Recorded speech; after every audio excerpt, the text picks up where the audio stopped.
계시록의 7나팔 심판, 오늘은 첫 번째, 두 번째, 세 번째, 네 번째 나팔에 대해서 말씀을 듣는 시간들을 갖겠습니다.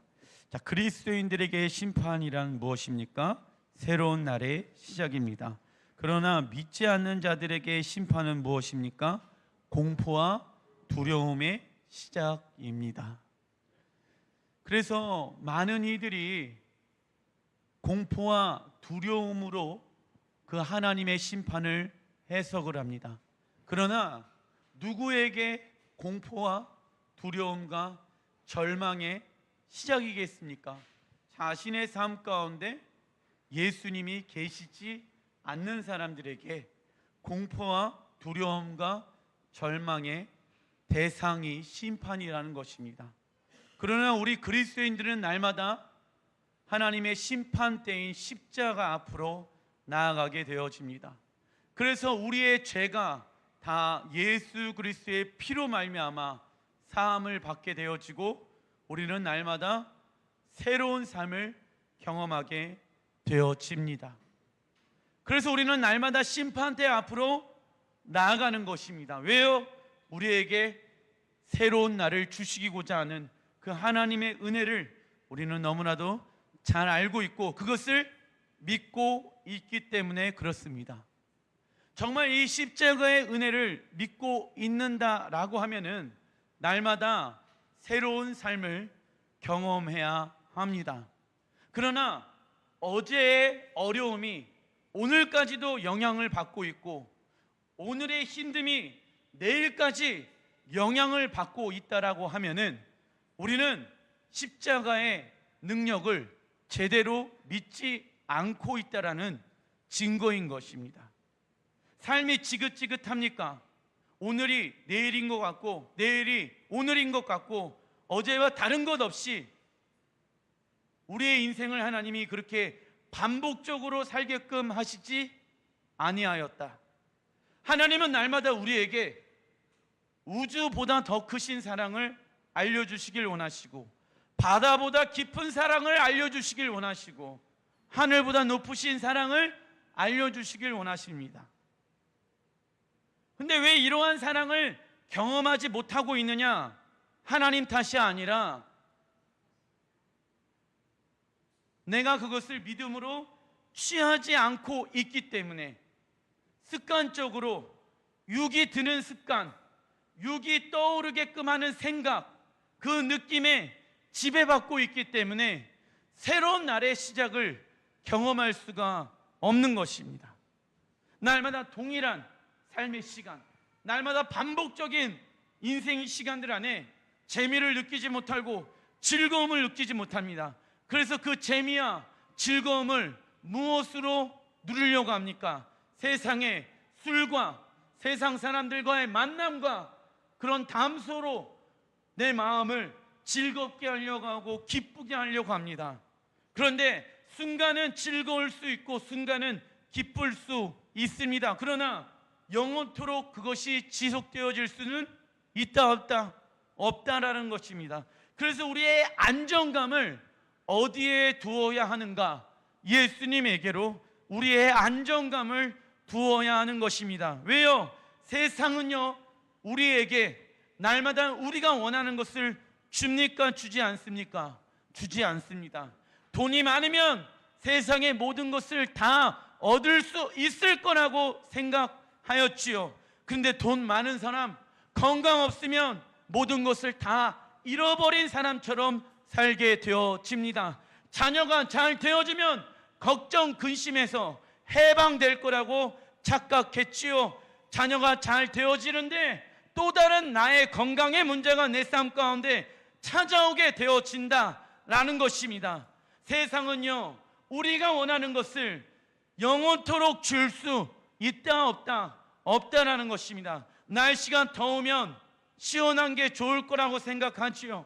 근데 날씨가 추우면 또 더운 것을 우리가 그리워하고 바라는 것이 인간의 심리 아니겠습니까? 그래서 우리의 마음, 그 심리를 하나님께로 집중하는 것입니다. 그 어떤 것에 내가 영향을 받지 않고 내 마음의 중심은 오직 예수님 한 분이십니다.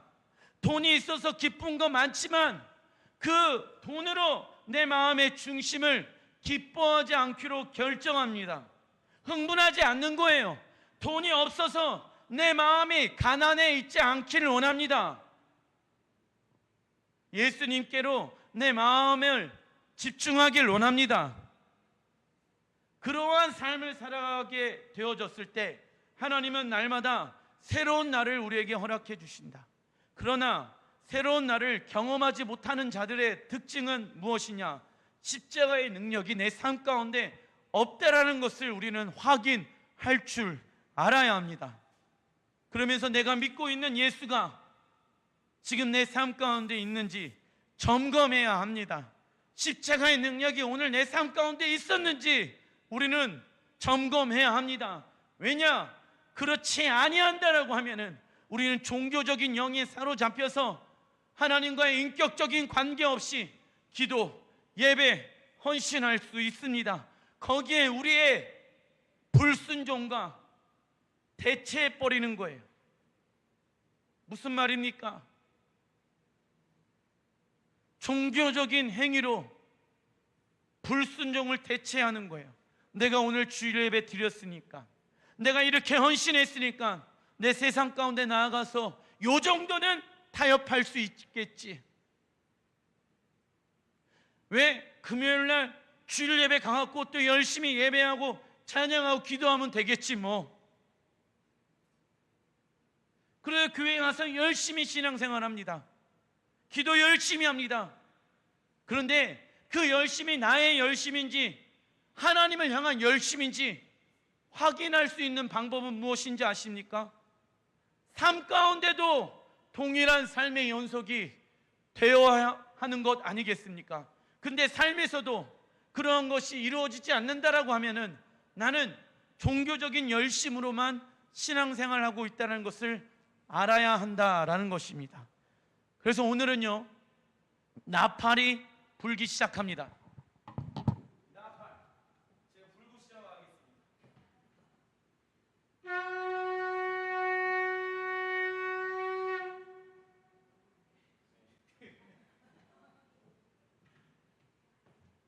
이 나팔을 왜 하나님이 불라고 하셨을까요? 계시록 8장 6절 시작. 일곱 나팔을 가진 일곱 천사가 나팔 불기를 준비하더라. 자, 지금 이 나팔을 불려고 천사들이 준비를 하고 있습니다. 그래서 하나님이 지금 불러라 라고 하셔야지, 하나님의 허락이 떨어져야지 이 나팔이 불리기 시작할 수가 있다라는 것입니다. 그런데 하나님이 그 때를 언제로 두고 있는 줄 아십니까? 그때가 언제냐면 계시록 8장 3절부터 4절 시작. 또 다른 천사가 와서 제단 곁에 서서 금향로를 가지고 많은 향을 받았으니 이는 모든 성도들의 기도와 합하여 보좌 금 제단을 드리고자 함이라. 향연이 성도들의 기도와 함께 천사의 손으로부터 하나님 앞에 올라가는지라. 자, 금향로에 우리의 기도가 쌓이는 그런 그릇들이 있다라고 말씀하십니다. 우리가 가정을 위해서, 직장을 위해서, 이 땅을 위해서 기도합니다. 언제까지? 이루어질 때까지.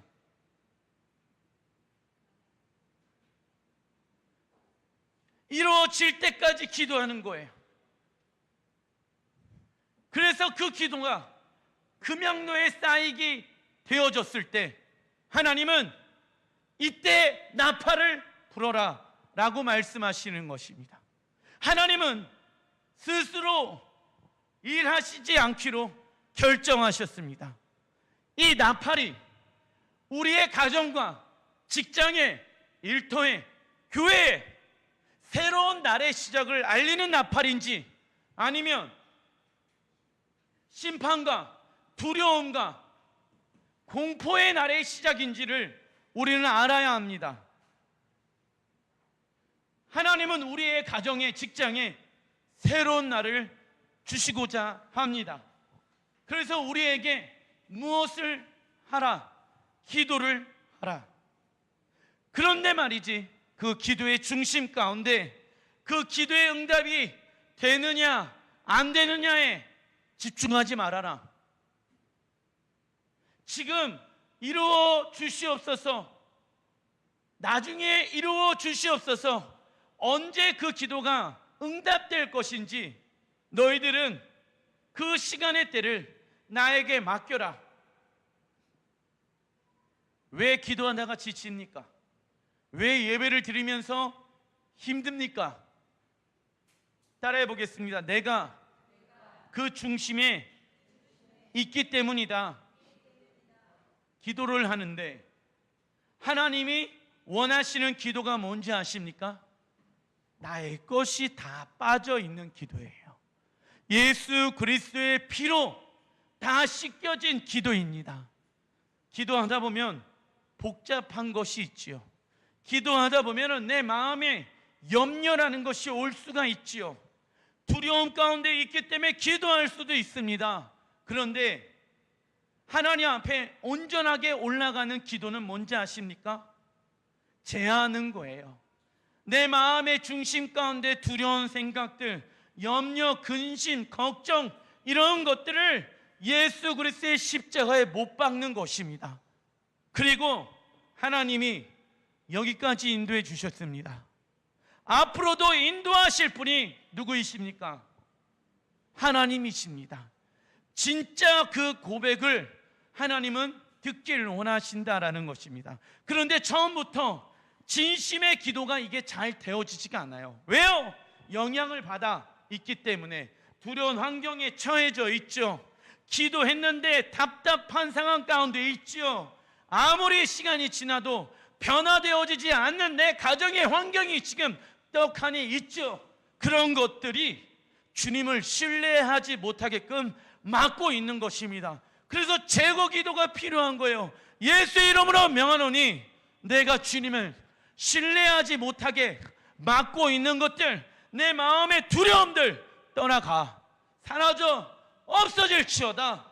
그리고 하나님, 여기까지 인도하신 분이 하나님이십니다.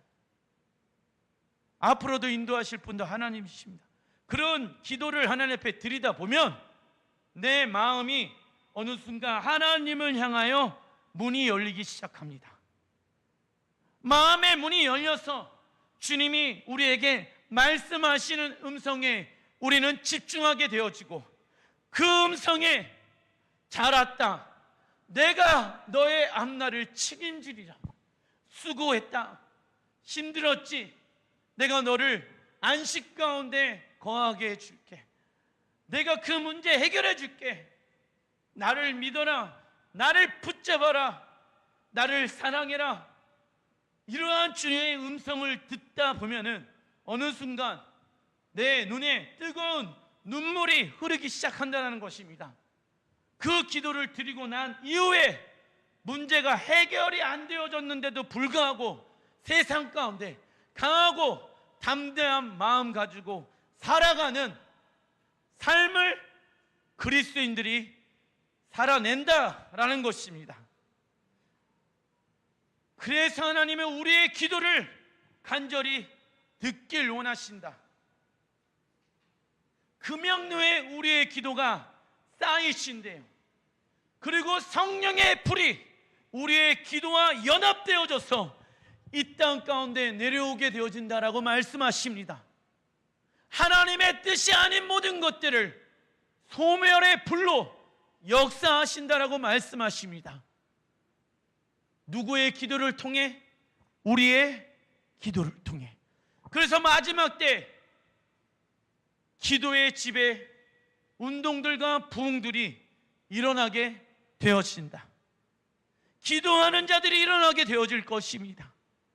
그 기도하는 자들이 기도가 차게 되어질 때까지 하나님은 나팔을 불지 않기로 결정하셨습니다. 하나님이 나팔을 부른 순간이 언제인지 아십니까? 우리의 기도가 쌓이기 시작할 때. 하나님은 우리의 가정 가운데 오늘 하나님의 나팔을 불길 원하십니다. 그런데 안타까운 것은 무엇인지 아십니까? 그 나팔의 소리가 우리의 가정에, 직장에, 어떤 사람은 샬롬 평화와 승리의 나팔인데, 어떤 이에게는 심판과 경고의 나팔의 소리로 들릴 수가 있다라는 것입니다.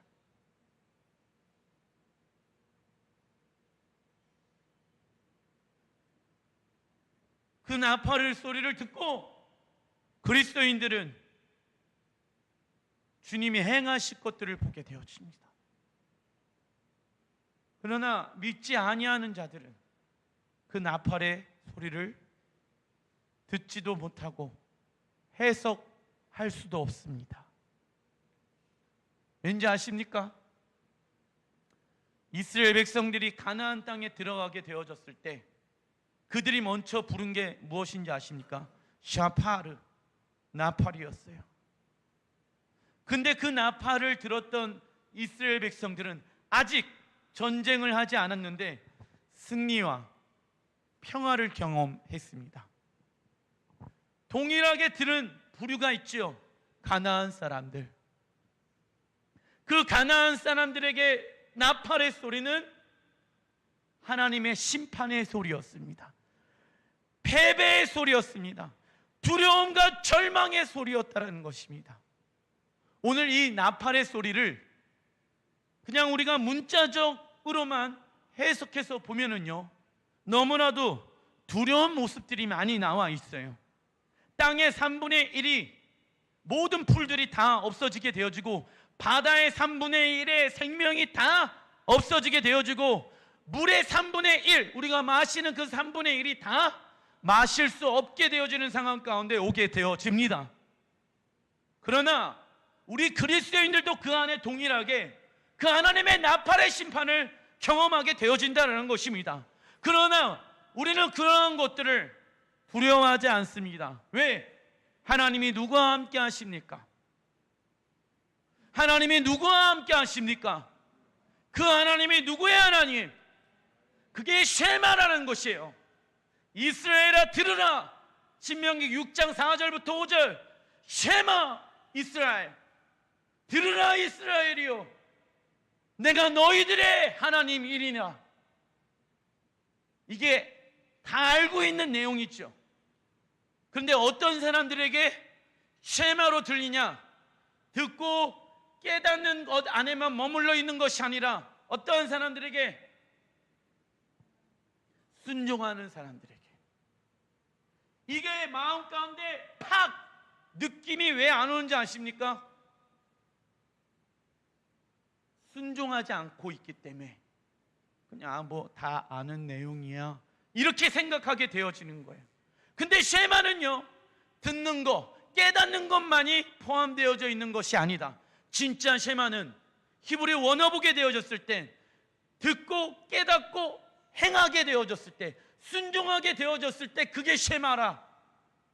어려운 상황 가운데 있을지라도 전능하신 유일무이하신 하나님이 누구의 하나님? 장사가 안 될지라도 이 사업장을 이끌어 가시는 분이 누구의 하나님? 우리의 가정에 문제가 아무리 많아도 그 우리의 가정을 이끌어 가시는 분이 누구의 하나님? 그 하나님을 믿는다라고 하면은 근심, 걱정, 두려워할 필요 있다 없다?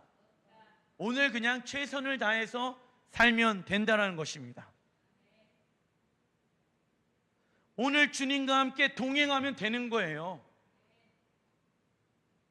욕심 내려놔야 합니다. 그래야지 주님이 행하실 수가 있어요. 제가 아이들에게 이런 얘기를 합니다.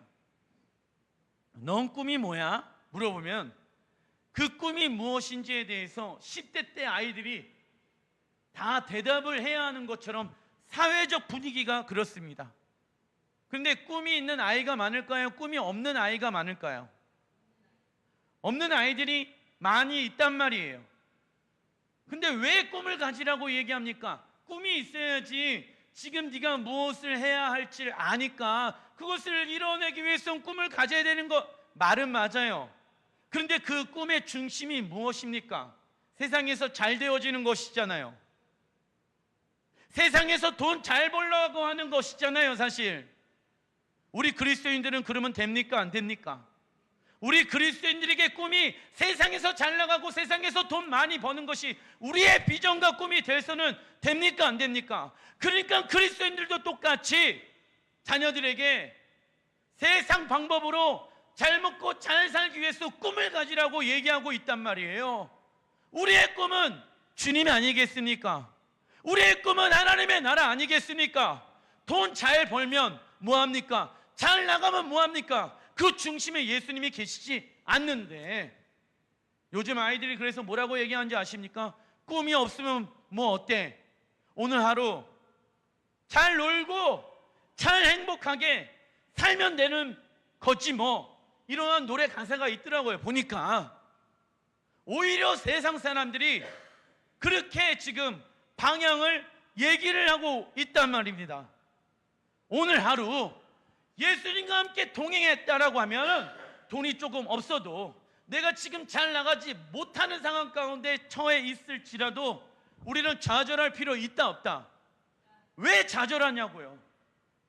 왜 어려워하냐고요? 물론 힘들 수도 있죠.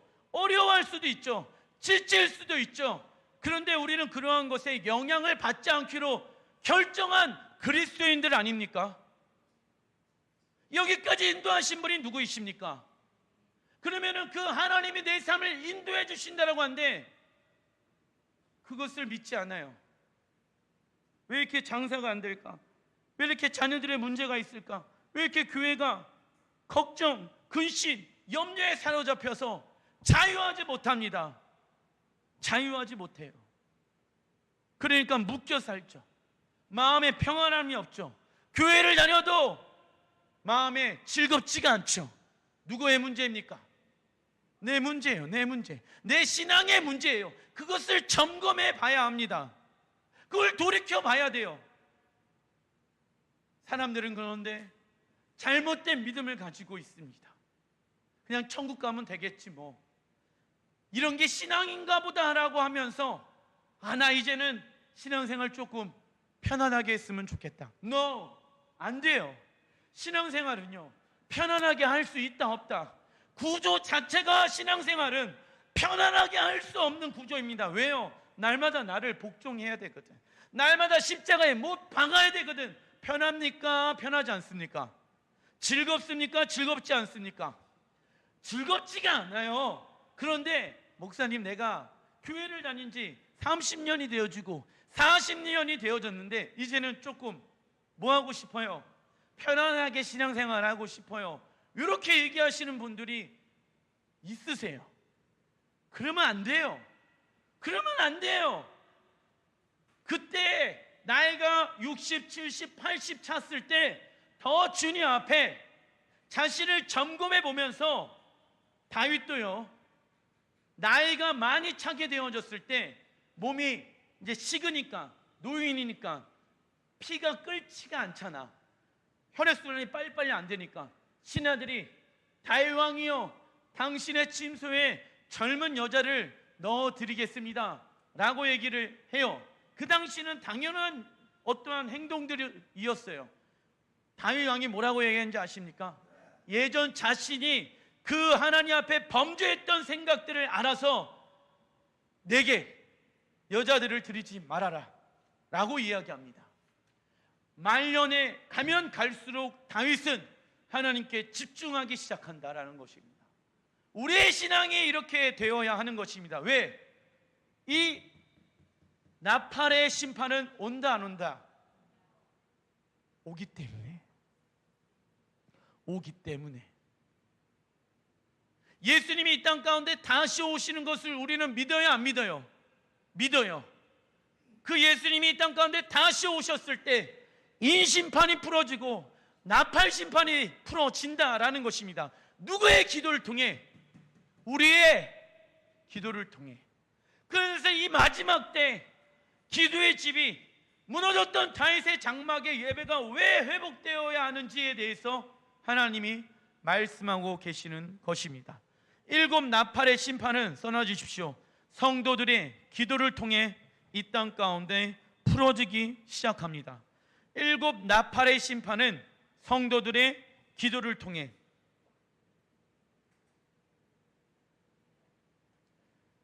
그리고 큰 2번 계시록 8장 7절 읽어보겠습니다. 시작. 첫째 천사가 나팔을 부니 피 섞인 우박과 불이 나와서 땅에 쏟아지매 땅의 3분의 1이 다 버리고 수목의 3분의 1도 다 버리고 타버리고 각종 푸른 풀도 타버렸더라. 자, 첫 번째 나팔 심판의 내용은 무엇이냐면 읽어보겠습니다. 시작. 땅의 3분의 1을 심판하십니다. 우박과 불, 유성을 통해 이 땅의 초목 3분의 1을 태우게 될 것이며 역사상 가장 심각한 농경재해가 일어나게 되어집니다. 여기에서 기억해야 하는 것은 무엇이냐면 일곱 나팔의 심판의 내용과 이 내용이 동일하게 어디에 적혀져 있냐면 출애굽기 10가지의 재앙의 내용과 같은 부분들이 기록되어져 있다는 것입니다. 그래서 여러분들 나팔 심판, 인심판, 이제 나팔 심판이 끝나면 무슨 심판이 임합니까? 대접 심판.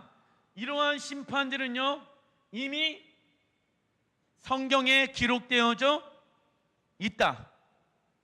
실질적으로 이것을 경험한 사람들이 있었다라는 것입니다. 그게 어디에 나와 있냐면 출애굽기에 나와 있습니다. 하나님께서 출애굽기의 10가지 재앙을 통해 우리에게 알려주고 싶은 것은 무엇입니까? 시작. 애굽의 왕 바로를 심판하시고 하나님의 백성들을 애굽에서 건져내시는 것입니다. 이거예요. 하나님은요 이스라엘 백성들을 그 땅 가운데 건져내시기 위해서 그 땅에 10가지 재앙을 내리셨습니다. 하나님이 이 땅 가운데 동일하게 7 나팔 심판을 풀어낼 때 왜 풀어내냐면 우리들을 무엇하기 위해서? 구원케 하기 위해서, 건져내기 위해서입니다. 하나님 앞에 그 어떤 누구도 적으로 설 수 없으며 하나님께 패배라는 것이 있을 수 없습니다. 그러나 하나님께서 우리와 함께 세상의 것들과 무엇하자고 말씀하십니까? 싸우자고. 자, 보세요. 출애굽기에서도 하나님의 말씀에 순종하는 누가 필요했습니까? 모세가 필요했다라는 것이에요. 그래서 모세에게 하나님은 무엇을 주십니까? 하나님의 언약. 그 하나님의 언약을 바로 왕에게 담대하게 선포합니다. 그리고 나서 그 말을 듣지 아니하는 애굽 왕 바로는 동일한 하나님의 심판을 경험하게 되어진다. 그래서 하나님은요 함께 싸우고자 하는 사람들을 찾고 계신다. 하나님의 모든 전쟁은 승리로 끝나게 되어집니다. 그런데 왜 하나님은 함께 싸울 자를 찾고 계실까요? 마지막 때 7 나팔이 불리기 시작했을 때도 동일하게 그 하나님과 이 땅 가운데 영적 전쟁하면서 승리하길 원하는 그리스도인들을 찾고 계시는데 그 이유는 우리를 써놔주십시오. 예수님의 형상, 거룩함, 정결함, 순결함을 만들기 위함이고 이것을 써놔주십시오. 성화의 과정으로 초대하고 계시는 것입니다. 예수님의 형상, 거룩함, 정결함, 순결함을 만들기 위함이고 이것을 성화의 과정으로 초대하고 계시는 것입니다. 이해되시죠? 모세가 한 것은 무엇입니까? 순종하는 것이었어요. 그런데 그는요 자신의 연약함들이 무엇인지 알았습니다. 근데 그 연약함들 다 버려라. 떨기 나무에 소멸하는 불이 임하게 되어집니다. 그래서 그 불을 보게 되어졌을 때 모세는요, 무엇을 벗었습니까? 신발을 벗었습니다. 모세가 신발을 벗은 이유는 무엇인지 아십니까? 하나님이 이 땅의 주인이십니다. 하나님이 내 삶의 주인이십니다. 그 전에 내가 하지 못하는 것들이 너무 많았어요. 연약함, 부족함, 자신 안에서의 죄성들이 많아서 나 그렇게 싸울 수 없어요, 주님. 나 그러한 능력 있는 사람이 아닙니다. 그런데 그런 나를 날마다 버렸어요. 내 삶의 주인은 하나님이십니다. 내가 주인이 아닙니다. 날마다 그 소멸하는 불 가운데 자신의 삶을 내어드렸어요. 자신의 신을 날마다 벗었어요. 모세가 한 것은 이것밖에 없다. 자신을 비우고 하나님의 말씀만 채웠어요. 그리고 하나님의 말씀을 바로 왕에게 담대하게 선포했어요. 그러더니 하나님은 10가지의 재앙을 그 땅 가운데 풀어냈다는 것입니다. 모세가 한 것 싸웠습니까? 싸우지 않았습니까? 싸운 게 아니에요. 그는 자신과 싸웠습니다. 왜요? 하나님이 그 전쟁에서 싸우시는 분이라는 것을 알고 있기 때문에, 그러기 위해선, 내가 그분과 동행하기 위해서는 무엇이 같아야 합니까? 뜻이 같아야 된다는 것을 알았어요. 내 뜻 중요하지가 않고 그 뜻 내려놓고 주님과 뜻이 같은 사람이란, 주님과 동행하는 사람이요, 그 주님과 뜻이 같으려면 어떻게 해야 됩니까? 나의 뜻 있어요, 없어요? 있잖아요. 그것을 뭐하래요? 부인하고 십자가를 짊어매는 삶을 살아가는 자가 가장 어떠한 자입니까? 안전한 자인 거예요. 할렐루야. 그 싸움의 모세를 초청하고 있다는 것입니다. 동일하게 이 시대에 그리스도인들이 하나님의 그 부르심 가운데 저는 있다라고 믿습니다. 가정의 영적인 문제, 직장의 영적인 문제, 교회의 영적인 문제, 이 나라의 모든 문제들 우리의 힘으로 하는 것이 아니라 하나님께 내어드리는 거예요. 우리는 그 싸움인 거예요. 우리가 해야 될 것은 날마다 나를 부인하고 나의 십자가를 짊어매는 그 싸움을 해야 되는 것입니다. 사단이 공격해요. 야, 의심해. 하나님이 살아계시다라고 하면은 네 상황이 왜 그렇게 되겠어? 하나님이 살아계시다고 하면 너의 자녀가 왜 저 모양 저 꼴이겠어요? 하나님이 살아계신다고 하면은 너 사업장에 왜 이렇게 장사가 안 되겠어? 하나님이 살아계시다라고 하면은, 하나님이 살아계시다라고 하면은, 이러한 얘기로 내 마음에 하나님의 성품을 왜곡시킨다니까요. 목사님, 하나님 살아계시다라고 하면 왜 이렇게 역사하실까요? 라는 질문이 내 마음 가운데 하나님을 무엇하고 있다? 의심하고 있다라는 얘기예요. 그런 얘기가 나와서는 안 됩니다. 그러므로 인해서 어떻게 되어지는지 아십니까? 하나님의 말씀에 순종하지 못하게 되어집니다. 불순종이 언제 일어난다? 하나님에 대한 성품에 왜곡이 있었을 때.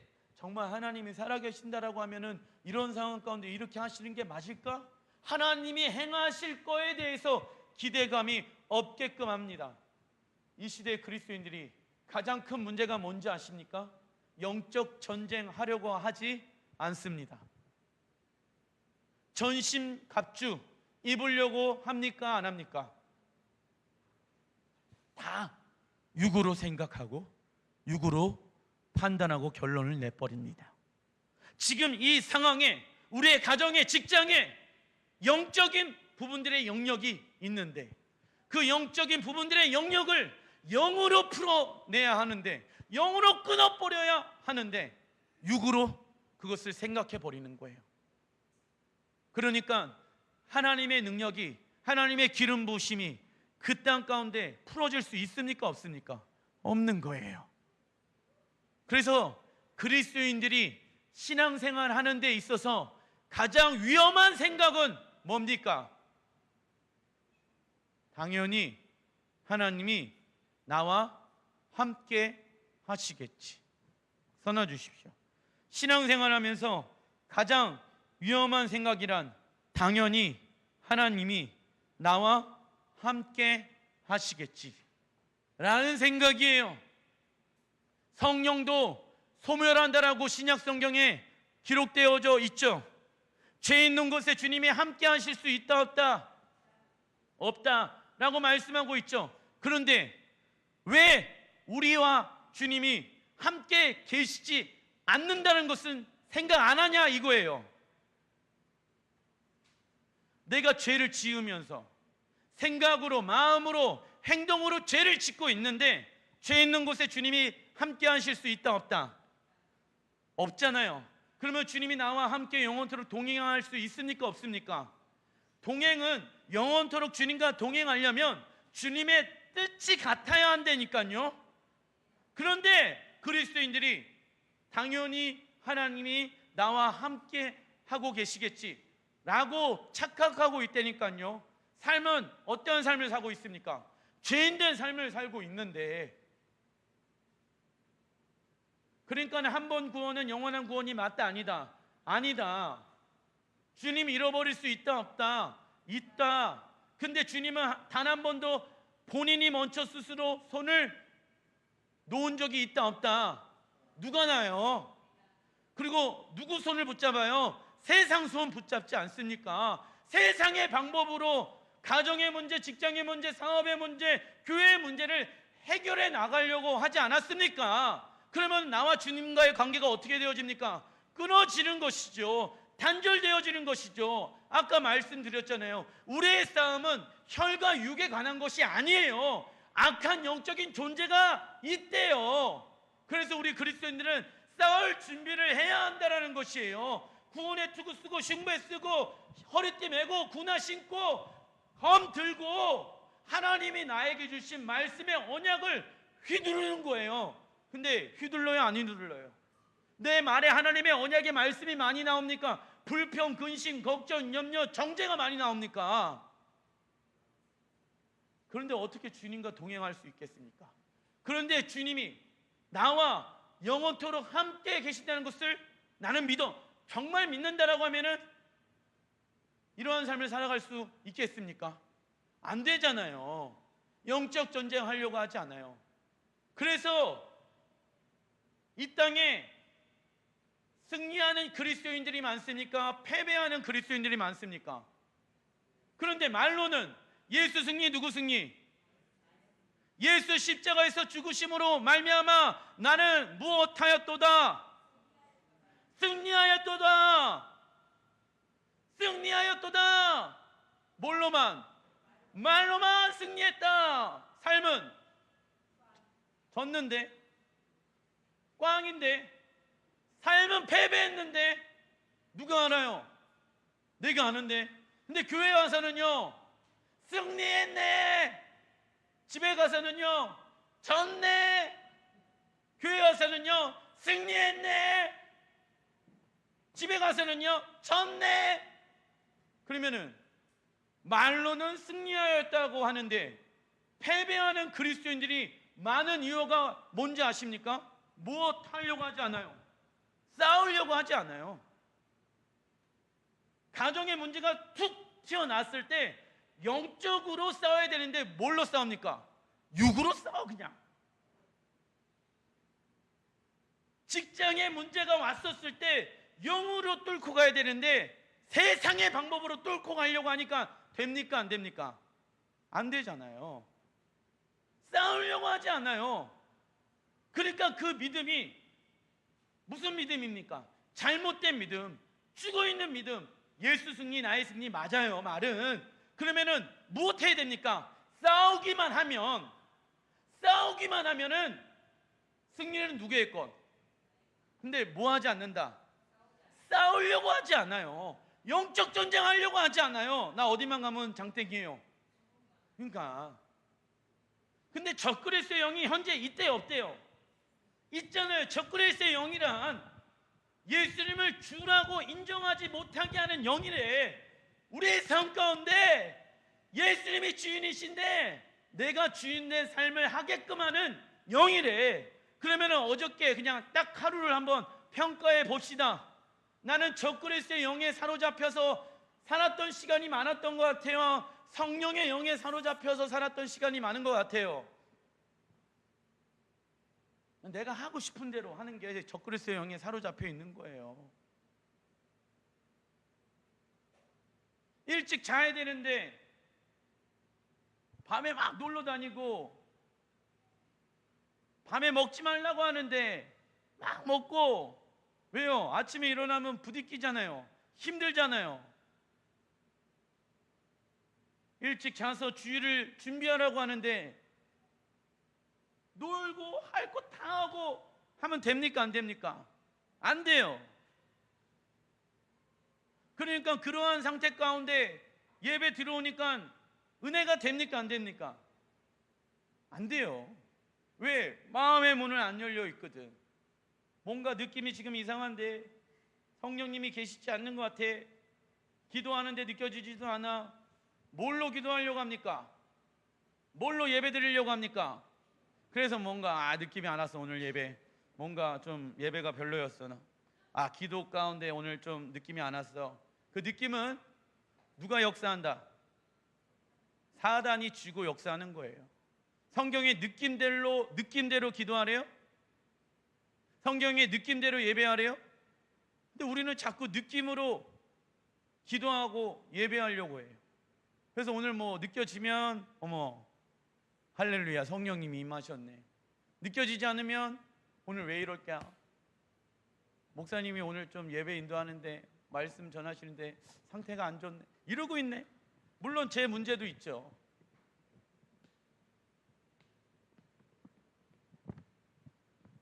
탓을 나에게 돌려야 해요. 이러한 상황들 안에서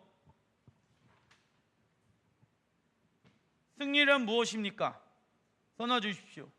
내가 죽고 주님이 내 안에 살게 하는 것. 내가 죽고 주님이 내 안에 살게 하는 것. 승리한 자의 특징이 있죠. 써놔 주십시오. 예수님의 무엇을 받는 자? 예수님의 다스림을 받는 자. 이게 승리한 자들의 무엇이다? 특징이다. 입으로는 승리하였다고 하는데 삶 가운데 예수의 다스림을 받지 않는다고 하면은 나는 승리한 것 아니다. 아니다. 계시록 8장 8절부터 9절 시작. 둘째 천사가 나팔을 부니 불붙는 큰 산과 같은 것이 바다에 던져짐에 바다의 3분의 1이 피가 되고 바다 가운데 생명 가진 피조물들의 3분의 1이 죽고 배들의 3분의 1이 깨지더라. 두 번째 나팔 심판의 내용은 시작. 바다의 3분의 1을 심판하십니다. 이러한 비슷한 심판이 출애굽기 첫 번째 재앙에서 애굽의 물이 무엇으로 변하게 되어집니까? 피로 변하게 되어져서 물고기가 죽는 재앙과 같습니다. 불붙는 큰 산에 대해서 예레미야가 이렇게 말씀하고 있습니다. 예레미야 51장 24절 25절 시작. 모든 악을 행한 대로 내가 바벨론과 갈대아 모든 거민에게 갚으리라. 여호와의 말이니라. 나 여호와가 말하노라. 온 세계에 멸한 멸망의 산을 보라. 너로 불탄 산이 되게 할 것이니라 라고 나와 있습니다. 둘째 나팔이 불게 되어지는데 불붙는 큰 산이 나오죠. 그 불붙는 큰 산이 뭐래요? 예레미야에서 누구래요? 바벨론. 그죠? 바벨론이 불타는 큰 산으로 표현되어져 가고 있습니다. 그런 바벨론을 하나님은 불태워서 없애신다라고 말씀하고 있습니다. 계시록 18장 시작. 바벨론을 인하여 울고 애통하여 그 불붙는 연기를 보고 외쳐 가로되 이 큰 성과 같은 성이 어디 있느뇨? 무너지지 않을 것 같은 바벨론 성이 순식간에 다 타서 없어지게 되어집니다. 세상의 풍요를 쫓던 큰 산 바벨론이 없어지는 것 같이 우리의 육체의 욕심은 날마다 성령의 소멸하는 불로 태워 없애야 하는 것입니다. 그래서 우리의 마음은 하나님의 나라에 묶어야 하는 것이죠. 그것이 소망의 뜻입니다. 소망이란 내 마음을 하나님 나라에 묶는 것, 내 마음을 하나님 나라에 묶는 것을 말하고 있습니다. 우리의 삶 가운데 바벨론같이 큰 산이 무엇입니까?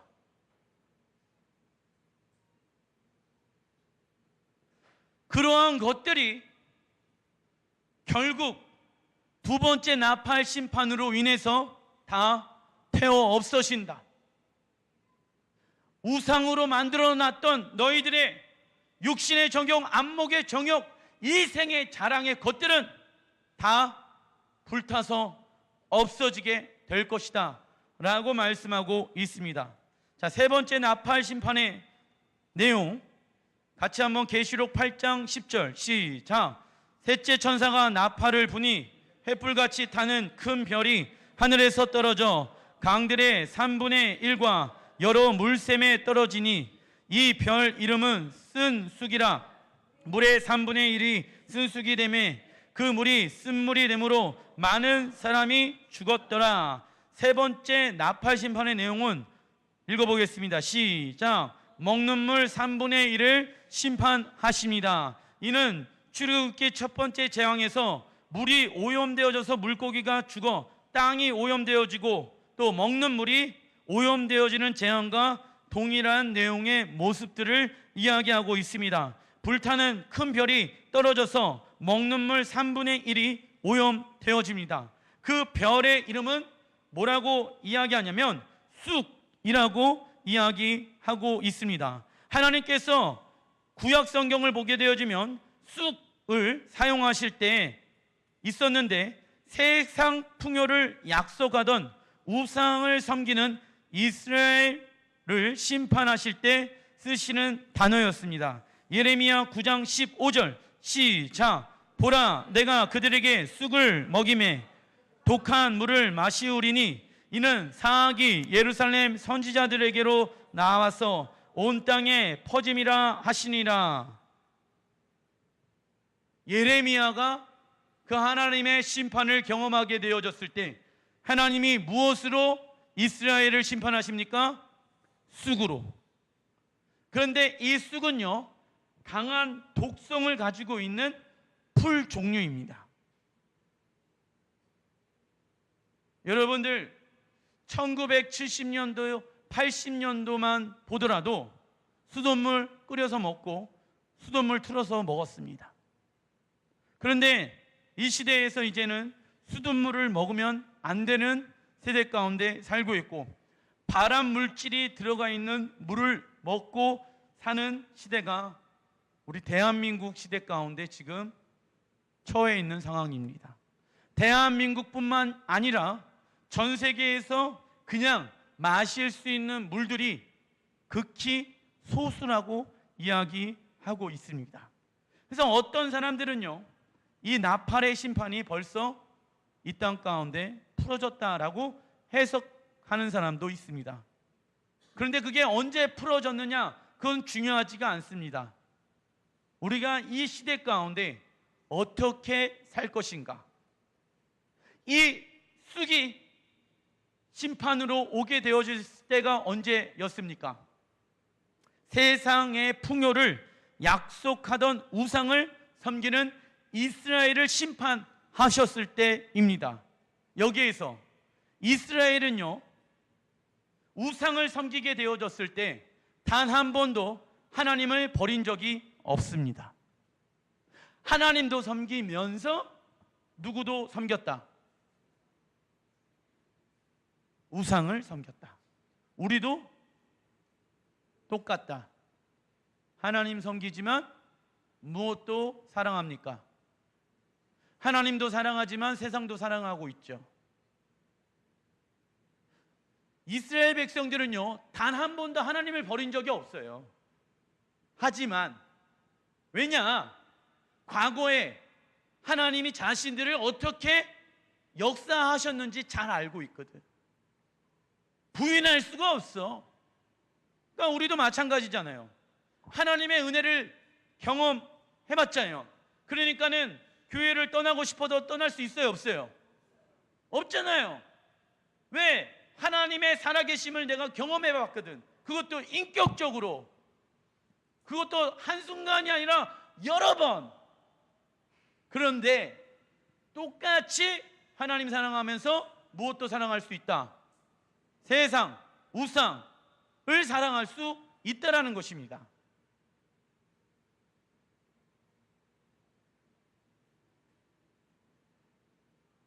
우리가 하나님과 세상을 동시에 섬겼을 때 하나님의 반응은 무엇인지 아십니까? 써놔주십시오. 하나님을 버렸다. 하나님을 무엇했다? 버렸다. 왜냐? 하나님과 이스라엘 백성들이 결혼한 사이거든. 그런데 그 하나님 버리고 다른 남자랑 같이 살고 있으면 버린 것 아니겠습니까? 그러한 입장으로 하나님은 보고 계신다니까요. 하나님이 뭐라고 예레미야에 나와 있냐면, 시간 되시면 이 쓴물이 나오는 예레미야서를 한번 보세요. 하나님이 뭐라고 얘기하냐면 너희가 나를 버렸다. 그런데 이스라엘 사람들은요, 버렸다고 생각해요, 안 해요? 안 해요. 왜? 오늘도 성전에 가서 예배 드렸거든. 제사 드렸거든. 기도했거든. 그것은 그거고 또 가갖고 세상 풍요를 따라 살아갔다라는 것이에요. 그런 모습을 보면서 하나님이 무엇했다? 너희가 나를 버렸다라고 말씀하고 있는 것입니다.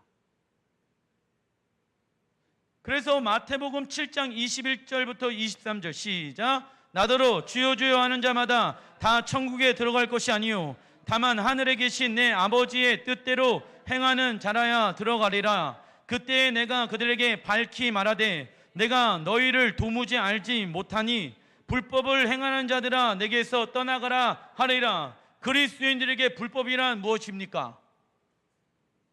삶의 방식이, 써놔주십시오. 삶의 방식이 하나님 나라의 방식이 아닌, 삶의 방식이 하나님 나라의 방식이 아닌 세상 방식으로 살아가는 자. 삶의 방식이 하나님 나라의 방식이 아닌 세상 방식으로 살아가는 자. 야, 세상에서 살다 보면은 뭐 이렇게 살 수밖에 없는 거지 라고 하는 그 생각이 무엇이라고요? 불법. 이 불법은 예수님이 누구에게 얘기하는지 아세요? 믿는 제자들에게. 너희들의 삶 가운데 불법이 있다 없다? 있다. 우리도 우리의 삶 가운데 불법이 있습니까 없습니까? 있어요. 아이 목사님, 제가 불법 안 행했는데요, 저 정직하고 깨끗하게 살아갔는데요. 세상의 기준으로 봤을 때는 깨끗한 사람일 수도 있어요. 그런데 하나님 보시기에는요, 불법을 엄청나게 많이 행하고 있다라는 것이에요. 그 하나님의 뜻이 무엇입니까? 그러면 토라예요. 그게 말씀이에요. 그래서 말씀에 이렇게 살아 저렇게 살아가라 라고 말씀하신 이유는 왜 이렇게 말씀하십니까? 우리는 누구이기 때문에? 하나님의 자녀, 백성이기 때문에. 하나님의 백성이니까, 하나님의 사람들이니까 하나님의 무엇을 따라 살아갑니까? 법을 따라 살아가는 거예요. 그래서 토라는 하나님 나라의 헌법과 말씀과 같은 것이다. 신부의 관점으로 토라는 무엇입니까? 결혼 서약서와 같은 것이라는 거예요. 그런데 하나님의 뜻대로 살아가는 것은 무슨 주의라고 속고 있습니까? 율법주의라고 속고 있다니까요. 기가 막힌 거예요. 사단은 이렇게 역사하고 있다니까요. 그것을 율법주의라고 생각하는 거예요. 뭐 은혜주의는 뭐고 율법주의는 뭐고, 성경에 나와 있지 않는 단어를 사람들이 만들어서 그 하나님의 말씀을 지켜 행하지 않으려고 자신들의 생각으로 만들어 놓은 단어들이 엄청나게 많이 있는데, 그게 자신의 생각으로 만들어 놓은 단어가 아니라 사실은 누구의 계략입니까? 사단의 계략인 거예요. 사단의 계략인 거예요. 왜? 하나님의 사람들을 한 명이라도 어떻게 하면은 지옥에 끌고 갈 수 있을 것인가? 사단은 그 생각밖에 하지 않는다니까요. 그래서 야, 예수가 율법을 다 이루셨잖아. 그러니까 폐하였으니까 지키지 않아도 돼. 율법 못하러 지켜. 예수가 모든 율법의 저주를 무엇했대요? 끊으셨대. 율법이 왜 필요합니까? 법이 왜 필요합니까? 뭐가 잘 됐고 뭐가 잘 안 됐고 뭐가 불법이고 뭐가 옳은 것인지 구분해야 하기 때문에 율법이 필요한 것 아니겠습니까? 그런데 그 중심이 말씀이, 그리고 말씀이 곧 하나님이라고 하는데, 말씀이, 하나님이 내 중심에 계시지 않으면 됩니까? 안 됩니까? 그러니까 안 되는 게 조금만 얘기를 하더라도 다 알 수 있는 내용들인데, 사람들이 이 시대에 엄청나게 잘못된 생각을 하면서 살아가고 있는 사람들이 많이 있다라는 것입니다. 하나님을 믿는다면서 세상 우상을 함께 섬기는 사람들이 많이 있는 것 같습니다. 세상이 나에게 달콤하고 즐거운 것을 줄 거라고 생각하는데, 이러한 세상의 결과는 무엇입니까? 인생의 쓴맛을 한 번 맛봅니까? 여러 번 맛봅니까? 그러면 살면 살수록 더 인생에 무엇을 맛볼까요? 그러니까 주님은 우리에게 쓴맛을 주길 원치 않는다.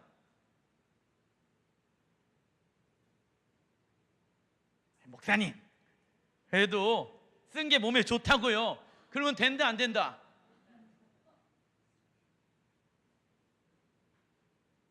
은혜의 생수의 강물을 마셔야죠. 쓴물이 아니라.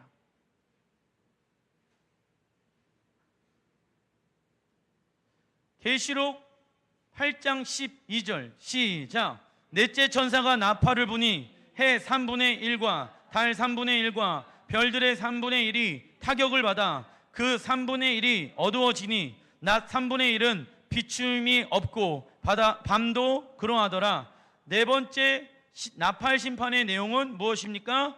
해와 달과 별들의 빛을 3분의 1 어둡게 심판하십니다. 이는 출애굽기 9번째 재앙에서 애굽이 3일 동안 완벽한 흑암에 있었던 내용과 같습니다. 이는 이 땅의 영적 빛이 되신 예수님을 거부하는 것에 대한 심판을 의미하는 것입니다. 이처럼 7 나팔의 심판의 내용은 출애굽기 10가지의 재앙의 내용과 동일한 모습들이 담겨져 있습니다. 10가지 재앙을 통해 이스라엘 백성들을 애굽에서 건져내신 것처럼 나팔 심판을 통해 이 세상에서 누구를, 우리를, 그리스도인들을 무엇하길 원하십니까?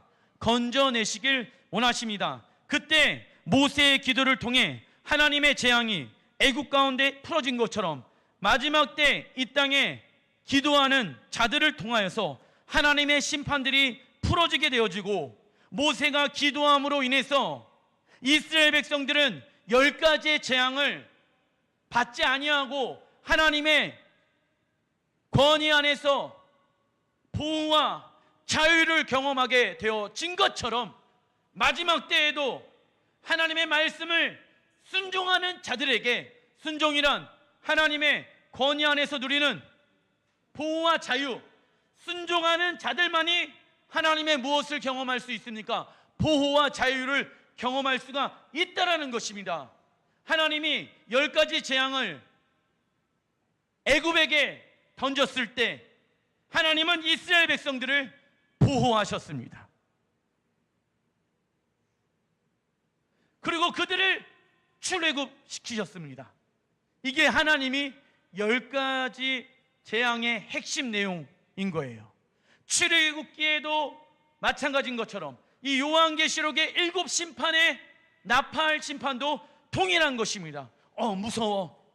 와, 이런 심판이 있어? 어떻게 뭐 먹고 살아? 걱정할 필요 있다 없다? 있다 없다?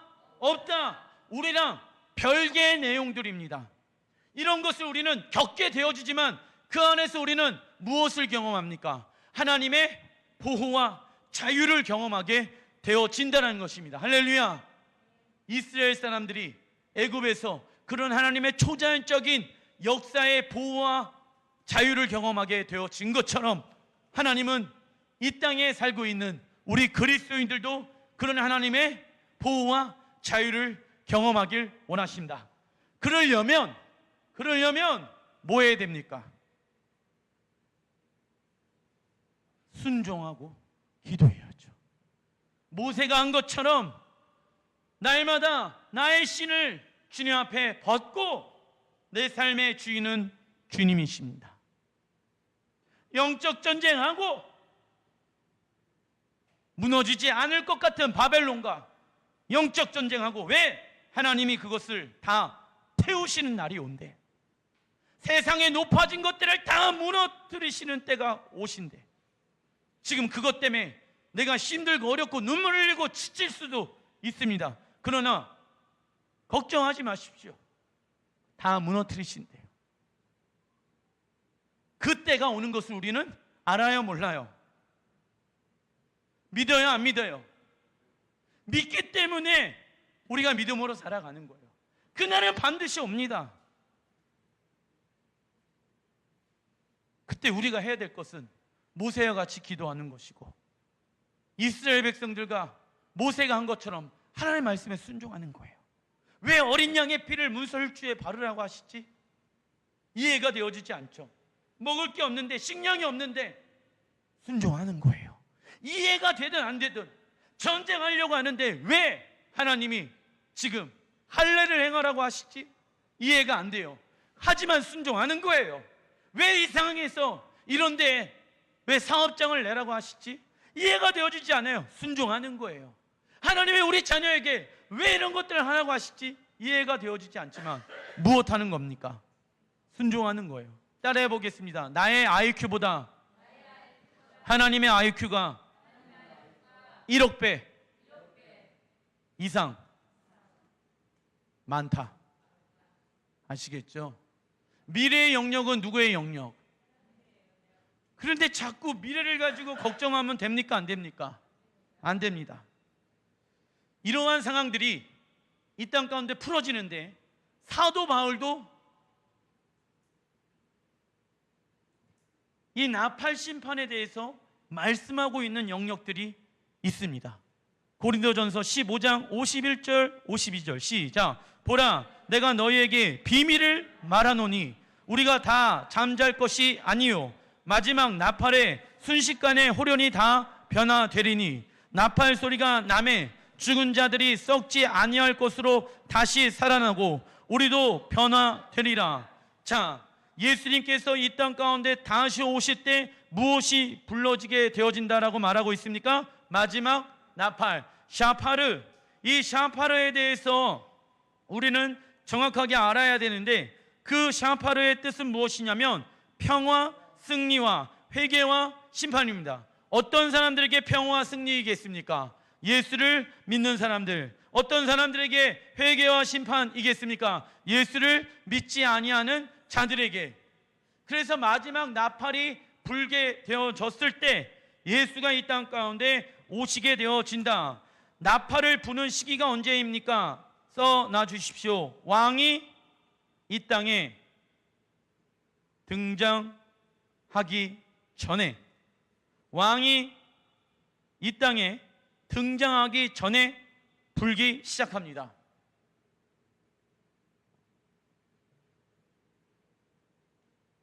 이 나팔이 불기 시작하게 되어졌을 때 무엇이 멈추게 되어집니까? 하나님의 은혜의 때가 멈추게 되어지고 무엇이 시작되어집니까? 하나님의 진노의 때가 시작되어지는 것입니다. 7 나팔 심판이 끝나면 무슨 심판이 임한다? 대접 심판. 점점점 강도가 강해집니다. 이때 출애굽기에 나와 있는 초자연적인 역사, 그리고 신약에서는 초대교회의 역사, 사도행전에 나와 있던 그 역사들이 베가의 기름 부으심을 통해서 마지막 때의 교회의 성도들에게 부어지게 되어집니다. 초자연적인 하나님의 보호하심과 자유를 경험하게 되어질 것입니다. 먹을 물이 없다라고 나와 있죠. 그래서 어떤 사람들은요, 이 종말론, 극단주의 종말론주의를 가지고 있는 사람들은요, 우리는 이때가 와야 하니까 뭐 산을 사놔서 물을 저장하고 우리 뭐 농사를 짓고 뭐 이런 얘기를 하는데, 그 다 하나님이 뭐 하신대요? 없애버린대요. 이해되시죠? 초자연적으로 하나님이 먹이시고 입히시고 살리시고 보호해 주신다. 그런데 그 마지막 나팔이 불러지게 되어졌을 때 왕이 이 땅 가운데 오기 전에 불러지게 되어진다. 우리가 사극을 보게 되어지면 왕이 납시오 라고 했을 때 나팔을 불잖아요. 왜? 사람들에게 알리는 거예요. 그래서 한참 있다가 왕이 오게 되어지지요. 그때 나팔이 불었을 때 꼿꼿하게 서 있으면 안 됩니다. 다 절하고 있어야 합니다. 동일한 개념인 거예요. 예수가 이 땅 가운데 왕으로 오시기 직전에 나팔을 부는 이유가 거기에 있다라는 것입니다. 그래서 신부의 관점으로 나팔절이란 신랑 예수님께서 왕으로 다시 오실 것을 의미하는 것, 신랑 예수님께서 왕으로 다시 오실 것을 의미하는 것입니다. 나팔절, 우리 교회가 언제 개척되어졌습니까? 나팔절에. 그래서 9월 셋째 주인가 둘째 주일이 나팔절인데 그때가 교회 창립이지요. 하나님의 은혜로 어쨌든 그 시간들이 그렇게 되어졌습니다. 나팔절, 왕이 이 땅 가운데 오시는 그날을 의미하는 것입니다. 신랑 예수님께서 왕으로 다시 오실 때 나팔을 부는 자들을 하나님은 필요로 하십니다. 여호수아 6장 4절 시작. 제사장 7은 7 양각 나팔을 잡고 언약궤 앞에서 나아갈 것이요. 자, 제사장들이 무엇을 부릅니까? 양각 나팔. 제사장들이 양각 나팔을 부는 거예요. 그래서 하나님이 우리를 왕 같은 제사장으로 부르셨습니다. 그래서 우리는 다 무엇을 불러야 합니까? 양각 나팔. 나팔을 부는 자가 되어야 합니다. 평화의 나팔, 승리의 나팔, 예수 그리스도 이름을 이 땅 가운데 예수님이 오시기 전까지 전하는 자.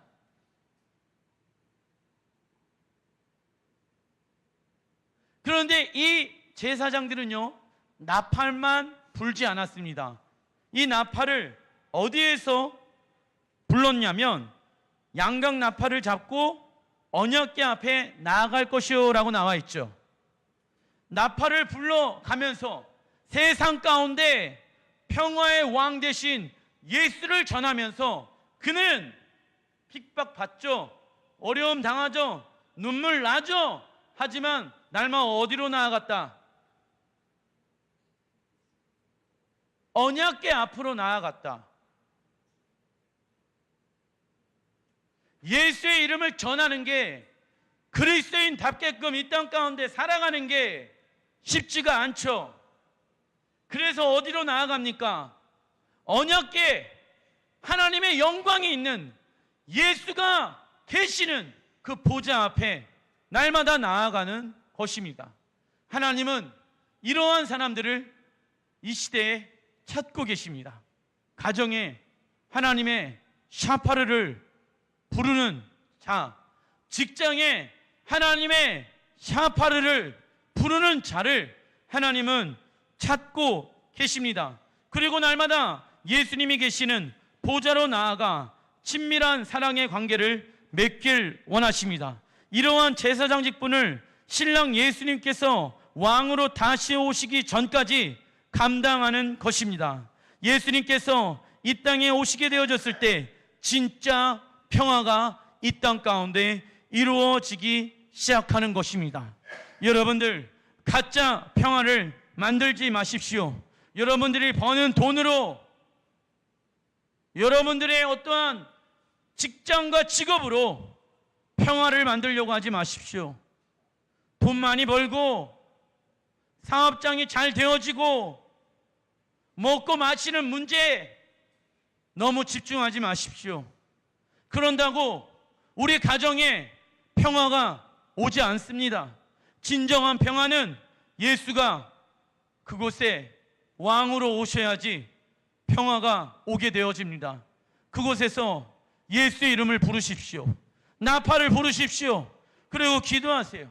그러면 주님은 평화의 왕으로 가정과 직장에 오시게 되어질 것입니다. 그 일을 주님이 이 땅에 다시 오시기까지, 그 전까지 우리는 쉬지 않고 날마다 언약궤 앞에 나아가서 주님의 안식과 평화를 누리는 싸움을 해야 합니다. 기도하겠습니다.